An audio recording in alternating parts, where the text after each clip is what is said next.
Our next topic, sectors in terms of ownership, public and private sector. Public sector and private sector, अब ये होते क्या है? Public sector जो नाम से लगता है, पब्लिक सेक्टर में मोस्ट ऑफ द एसेट या सर्विसेज जो प्रोवाइड की जाती है वो गवर्नमेंट के द्वारा करवाई जाती है, और पब्लिक सेक्टर के ओनर होती है गवर्नमेंट। और इसके एग्जांपल रेलवे, पोस्ट ऑफिस। और वहीं अगर प्राइवेट सेक्टर देखें, it private sector owned by private individual और अ कंपनीज। और इसके एग्जांपल हुए Tata, iron and steel company, Reliance industry limited, ये सारे इसके एग्जांपल हैं। अब अगर इसका डिफरेंस देखें पब्लिक और प्राइवेट में, public it is controlled and manage by the government and private by an individual या फिर किसी कंपनी के थ्रू। पब्लिक सेक्टर का main aim of the sector is public welfare, जो लोगों की भलाई के लिए काम करती है। और प्राइवेट सेक्टर का मोटिव होगा मैक्सिमम ज़्यादा से ज़्यादा प्रॉफिट अर्न करना। And public this sector provide basic facilities like government school जो एजुकेशन देते हैं, गवर्नमेंट हॉस्पिटल हेल्थ से related facility, food, railway, post office. और private provides consumer goods to the people. इसके एग्जांपल, पब्लिक के example Indian railways, BSNL, post office etcetera. और private के example Reliance, TISCO. अब मॉडर्न डे गवर्नमेंट इस हर तरह की एक्टिविटीज़ पे स्पेंड करती है। और ये एक्टिविटीज़ क्या हैं? Why do spend so much on activities? और गवर्नमेंट जो सर्विस प्रोवाइड करती है वो रीजनेबल प्राइस में करती है। और government raise money through taxes and other ways to meet expenses on the services rendered by it. And modern day government spend on a whole range of activities. और ये activities कौन कौन सी हैं? And why do government spend on such activities? किस लिए इन पे spend करती है?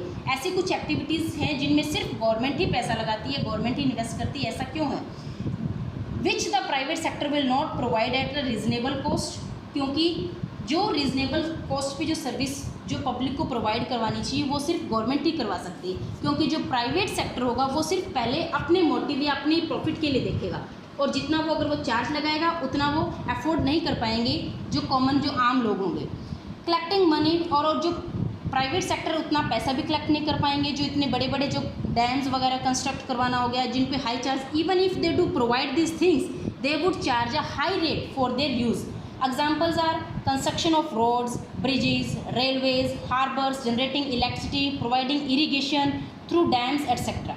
Thus, the government have to undertake such heavy spending and ensure that these facilities are available for everyone. वो इस तरह इसीलिए अपने पास रखती है इन सारे जो मेन जो है जो कॉमन पीपल को, जो पब्लिक को फैसिलिटी प्रोवाइड करा सके, बेसिक चीज़ें जो है रीजनेबल रेट पे प्रोवाइड करा सकते हैं। इसीलिए क्वेश्चन जैसे ऐसा सकता है कि why railways, water supply etcetera are the part of public sector not a private sector. तो इसमें क्या होगा? This things require huge amount of money, क्योंकि इन चीज़ों में ज़्यादा पैसा चाहिए। जैसे कि अगर डैम कंस्ट्रक्ट करवाना है या इलेक्ट्रिसिटी जनरेटिंग, इसमें ये कंस्ट्रक्शन ऑफ रोड, ब्रिजेस। और private sector want provide this things at a reasonable cost, और प्राइवेट सेक्टर इन पे रीजनेबल रेट पे इनको प्रोवाइड नहीं करवा सकता। Government support both farmer and consumer but private companies want not do that. और government क्या करती है? फार्मर और कंज्यूमर दोनों को सपोर्ट करती है। वो जैसे फॉर एग्जांपल अभी इलेक्ट्रिसिटी का देखो, अगर for example selling electricity at the cost of generation may push up the cost of production of goods in many industries. अब इंडस्ट्रीज़ में क्या, इंडस्ट्रीज़ लगाने के लिए इलेक्ट्रिसिटी चाहिए होगी।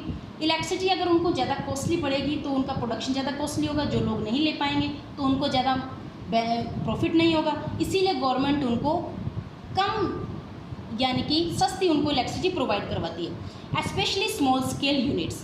Government here step in by producing and supplying electricity at rate which these industries can afford, जितनी वो अफोर्ड कर पाए, and government has to bear part of the cost. Similarly एक और एग्जांपल देखो, government in India buy wheat and rice from farmer at a fair price. वो क्या करती है? फार्मर से फेयर प्राइस पे व्हीट और राइस खरीदती है, and this it store in godowns and sell at a lower price. और इनको गोडाउन में स्टोर करती है और कंज्यूमर को लो प्राइस पे और राशन शॉप्स के थ्रू उन कंज्यूमर्स तक पहुंचाती है। Yes, now there are a large number of activities which are the primary responsibility of the government. इनके अलावा भी जो गवर्नमेंट की रिस्पॉन्सिबिलिटी है प्राइमरी एक्टिविटीज़, जैसे कि उनको प्रोवाइड करवाना health and education facility. We have discuss some of these issues on the, ये हम ऑलरेडी ये चीज़ें हम पहले भी कर चुके हैं discuss. Similarly government also need to pay attention to aspect human development such as availability of safe drinking water, housing facility for the poor and food and nutrition.